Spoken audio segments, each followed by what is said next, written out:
ya Rasulullah, di depan ada malaikat Israel mau masuk. Kata Rasulullah, boleh masuk, silahkan.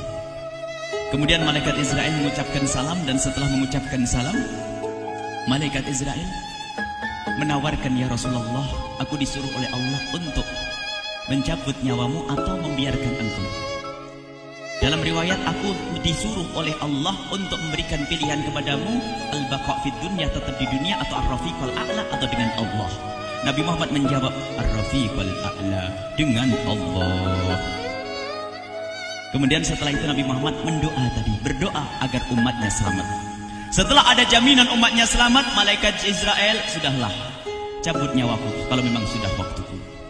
Mulailah Nabi Muhammad dicabut nyawa beliau oleh malaikat Israel. Dan di saat Nabi Muhammad mulai dicabut nyawa beliau oleh malaikat Israel, Nabi Muhammad mengatakan, mahadha, apa ini wahai Israel?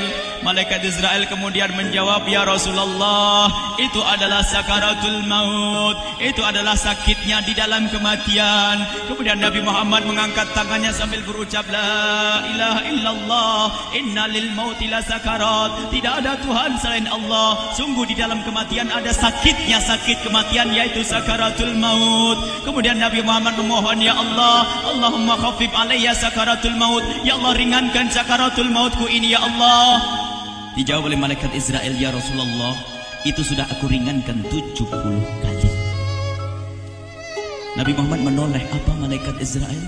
Sudah kau ringankan 70 kali keringanan? Iya ya Rasulullah, sungguh aku tidak pernah mencabut seorang hamba lebih lembut dari cara mencabut nyawamu. Ini sudah aku ringankan 70 kali.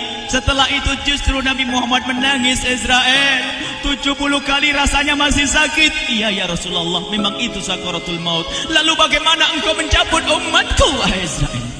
Allah, yang diingat siapa? Umat. Kalau engkau mencabutku dengan ringan seperti ini masih sakit, bagaimana engkau mencabut umatku, ya Israel? Dijawab oleh malaikat Israel, umatmu manusia biasa, ya aku cabut, ya Rasulullah, begitu saja. Ya sudah, begitu. Nabi Muhammad menangis. Tiba-tiba Nabi Muhammad mengangkat tangan dan memohon kepada Allah, Allah, Allah, inna lil mauti la sakarat, la ilaha illallah, inna lil mauti la sakarat, sungguh di dalam kematian ada sakaratul maut. Allahumma khaffif ala ummati sakarat maut, ya Allah, ringankan dari umatku sakaratul maut, wa thaqqil alayya, dan bebankan kepadaku. Sampai tidak sadar doanya Nabi Muhammad seperti itu. Thaqqil alayya itu doa cinta. Seorang ibu yang pernah punya anak, tuh lihat kalau doa Rasulullah ini masih diragukan.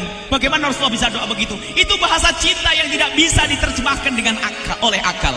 Seorang ibu kadang-kadang, ibu yang di belakang, ibu mau dikasih sakit oleh Allah? Mau, Bu? Ibu jauh sekali. Ibu mau dikasih sakit? Jawabnya tidak mau. Tapi suatu ketika seorang ibu melihat anaknya sakit, ngomong, sudahlah nak, jangan kamu yang sakit, biar ibu yang sakit. Ada atau tidak? Kenapa ngomong begitu? Itu bahasa cinta itu.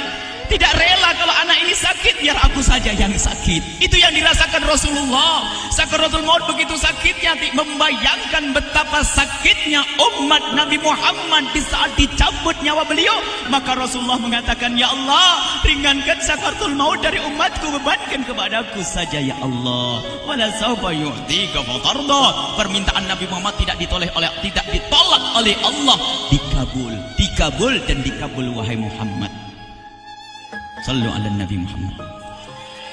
Dan benar, sakaratul maut kita ditahan oleh Rasulullah, ditanggung oleh Rasulullah, sehingga digambarkan oleh Imam Bukhari di saat Nabi Muhammad dicabut nyawa beliau. Siti Aisyah yang ada di situ, Rasulullah berada di pangkuan Siti Aisyah, yang saat itu Siti Aisyah melihat keringat dingin keluar dari kening Rasulullah. Siti Aisyah tidak pernah melihat keringat keluar seperti itu. Bahkan di saat dipegang kepala Rasulullah, panasnya melebihi dari panasnya orang biasa. Setiap kali ada kain dicelupkan di air, ditempelkan di kening Rasulullah langsung mengering. Saat itu Nabi Muhammad mengucapkan kalimat la ilaha illallah innal lil mauti la sakarat. Kemudian Nabi Muhammad berpesan dengan banyak pesan, dan di antara pesan Rasulullah adalah akri minni ala ummati salam, akri minni salam ala ummati wa ala man ittaba'ani wa ala man tabi'ani min ila yaumil qiyamati. Aku titip salam kepada umatku dan orang yang mengikutiku sampai hari kiamat. Sadari salam Rasulullah. Sebelum meninggal masih ingat titip salam. Salam kepada siapa? Bukan salam kepada siapa-siapa, tapi salam kepada kita. Maka mari kita mengucapkan salam kepada Rasulullah, karena Rasulullah sudah salam duluan kepada kita. Mari kita sejenak bersalam kepada Rasulullah dan hadirkan Rasulullah ada di mata kita dan di hati kita. Mari kita bersama-sama mengucapkan salam. Assalamualaikum ya Rasulullah. Assalamualaikum ya Rasulullah. Assalamualaikum ya Habiballah. Assalamualaikum ya Nabi Allah. Rasulullah mengucapkan salam untuk kita. Dan di saat itu Rasulullah keringat dingin keluar, maka oleh Siti Aisyah diusap. Oleh Siti Aisyah diusap, bayangkan saat itu Nabi Muhammad di pangkuan Siti Aisyah dan diusap oleh Siti Aisyah. Siti Aisyah berkata, keringat Rasulullah mengucur deras hingga aku usap, dan aku usap dengan tangannya Rasulullah. Diusap dengan tangannya Rasulullah. Siti Aisyah memegang tangan Rasulullah sendiri yang digunakan untuk mengusap keringat Rasulullah. Sahabat bertanya, Aisyah, kenapa harus dengan tangan Rasulullah tidak dengan tanganmu? Lihat jawab Siti Aisyah, karena tangan Rasulullah lebih lembut dari tanganku. Sallu ala Nabi Muhammad. Masih sempat nyanjung itu sahabat Nabi. Dalam keadaan begitu masih menyadari kelembutan tangan Rasulullah, jasad Rasulullah, kemuliaan Rasulullah sallallahu alaihi wasallam. Dan aku lebih menginginkan bahwasanya yang menyentuh jidat Nabi Muhammad adalah tangan yang paling mulia di dunia dan di akhirat. Siti Aisyah enggak berani menyentuhkan. Pengennya yang disentuhkan di kening Rasulullah adalah tangannya Rasulullah sallallahu alaihi wasallam. Kemudian setelah itu Nabi Muhammad merasakan sakit yang sangat untuk kita. Kemudian Nabi Muhammad mengangkat tangan tinggi-tinggi mengucapkan la ilaha illallah inna lil mauti la sakarat. Tiba-tiba tangan itu semakin turun dan ditangkap oleh Siti Aisyah. Dan di saat tangan itu jatuh di tangan Siti Aisyah, kemudian tiba-tiba paha Siti Aisyah merasakan berat kepala suci Rasulullah. Dan saat itu Siti Aisyah sadar bahwasanya Rasulullah sudah kembali kepada Allah Subhanahu wa taala. Sallu ala Nabi Muhammad. Siti Aisyah bingung di saat melihat seperti itu. Ditaruh pelan-pelan wajah Rasulullah. Sambil menangis lalu berkata, Rasulullah sudah meninggal. Para sahabat Nabi pada bingung. Sayyidina Ali tiba-tiba terduduk, nggak bisa berdiri. Sayyidina Utsman nggak bisa ngomong.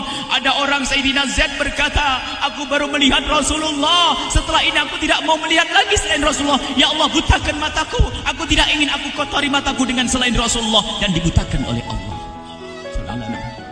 Bermacam-macam kejadian saat itu. Madinah heboh, luar biasa dengan meninggalnya Rasulullah sallallahu alaihi wasallam. Dan sungguh meninggalnya Nabi Muhammad adalah menghidupkan hati yang mati kalau orang faham. Tiba-tiba Sayyidina Abu Bakar datang. Setelah Sayyidina Umar mengatakan, siapa yang mengatakan Muhammad meninggal akan aku penggal lehernya. Jangan seperti orang-orang Nabi Muhammad sekarang lagi pergi seperti waktu Musa pergi kepada Tuhannya, kepada Allah, nanti akan kembali kepada kita. Muhammad belum meninggal. Ini adalah karena kecintaan Sayyidina Umar bin Khattab, tidak ingin Nabi Muhammad pergi. Tiba-tiba datang Sayyidina Abu Bakar As-Siddiq lalu masuk ke kamarnya Rasulullah, lalu masuk kepada Rasulullah, kemudian mengecup kening Rasulullah. Dan Sayyidina Abu Bakar berkata, ya Rasulullah, tibta hayyan wa mayyita. Ya Rasulullah, engkau tetap harum dalam keadaan hidup dan harum setelah meninggal dunia. Sallu ala Nabi Muhammad. Hingga sampai setelah hari besoknya meninggal Rasulullah, Senin sore, Selasa malam, Rabu dikubur Rasulullah sallallahu alaihi wasallam. Setelah dikubur, Sayyidat Fatimah bertanya kepada Sayyidina Abdullah ibn Abbas, Sayyidina Anas, wahai Anas, hai Anas, sambil menangis Sayyidat Fatimah Zahra, hai Anas, bagaimana engkau tega? Atabat anfusukum an tahtu ra'sa Rasulillah. Apakah engkau rela menaburkan debu di atas kepala Rasulullah? Sayyidina Anas menangis kaget, ya wahai binta Rasulullah, kalau kami tidak dilupakan oleh Allah, niscaya tidak ada yang bisa mengubur Rasulullah. Jadi saat itu dilupakan oleh Allah, sehingga mereka tidak menyadari melakukan itu semua. Kalau mereka sadar, tidak akan bisa mengubur Rasulullah sallallahu alaihi wasallam. Ini yang diungkapkan oleh Sayyidina Anas, kalau seandainya kami tidak dilupakan oleh Allah, niscaya kami tidak akan mampu mengubur Rasulullah sallallahu alaihi wasallam. Kami yang hadir di sini, ya Allah, ingin senantiasa hadir di hati kami kekasih-Mu Nabi Muhammad. Maka kami mohon, ya Allah, jadikan kekasih-Mu Nabi Muhammad yang akan, ya Allah, yang akan mendampingi kami kelak saat Kau cabut nyawa kami, seperti yang Kau wahyukan kepada kekasih-Mu Nabi Muhammad. Wa abshiru bil jannati, semua hamba yang beriman akan menyaksikan surga, ya di saat dicabut nyawa mereka. Dan surga, di tempat surga itu yang paling mulia adalah Nabi Muhammad. Maka kami mohon, ya Allah, saat Kau cabut nyawa kami, ya Allah, hadirkan Nabi Muhammad di hati kami, ya Allah. Dan kami mohon, ya Allah, saat di alam barzah nanti, ya Allah, saat yang sangat mengerikan itu, ya Allah, kami mohon hadirkan kekasih-Mu Nabi Muhammad, sehingga kami tidak takut dan gentar lagi dengan malaikat mungkar nakir. Dan ya Allah, kami mohon di saat di padang mahsyar nanti, ya Allah, hadirkan kekasih-Mu Nabi Muhammad. Jadikanlah kekasih-Mu Nabi Muhammad yang akan menemani kami dan akan membonceng kami, membawa kami ke telaga Kausar. Lalu kami diberi air minum dari air telaga Kausar hingga kami tidak akan haus selama-lamanya. Ya Allah, jadikan kekasih-Mu Nabi Muhammad yang akan menemani kami di saat kami menyeberang Siratal Mustaqim hingga kami tidak akan terjerumus ke neraka Jahanam. Dan jadikan kekasih-Mu Nabi Muhammad yang akan kami saksikan setiap saat di surga-Mu, ya Allah. Ya Allah, jadikan kekasih-Mu Nabi Muhammad yang senantiasa, ya Allah, kami lihat kelak di surga. Dan jadikan ucapan kami di akhir hayat kami kelak adalah, ya Allah, adalah kalimat agung dan mulia, La ilaha illallah Muhammadur Rasulullah. La ilaha illallah Muhammadur Rasulullah. La ilaha